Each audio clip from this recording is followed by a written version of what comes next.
Maombi ya asubuhi ya leo. Baba wa mbinguni, nashukuru kwa kuniamsha salama na kunipa zawadi ya siku hii mpya. Asante kwa pumzi ya uzima, kwa ulinzi wa usiku na kwa rehema zako ambazo ni mpya kila asubuhi.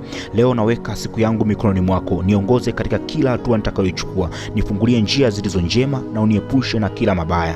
Bwana, natakasa siku hii kwa damu ya Yesu Kristo. Kila mpango wa adui juu ya maisha yangu na uvunja mapema leo. Kila roho ya kuchelewa, kukataliwa, mikosi, ajali na balaa na huzuni na kushindwa na ikatisha sasa kwa jina la Yesu.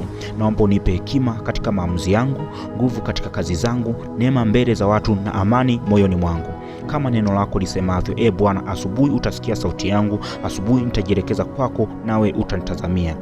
Bwana, leo ninatazamia mema kutoka kwako. Fungua milango ya kazi, biashara, elimu, afya na ndoa na mafanikio. Kila kilichochelewa nikapokee, kila nilichopoteza nirejeshewe, kila kilichokwama nianze kusonga.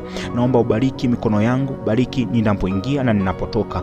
Bariki familia yangu, watoto wangu, wazazi wangu na kila kilicho changu. Leo iwe siku ya ushuhuda, fedha, habari njema na mafanikio. Ninatangaza kuwa nitashinda, nitafanikiwa na nitakuwa salama siku nzima. Kwa jina la Yesu Kristo nimeomba na kuamini. Amen.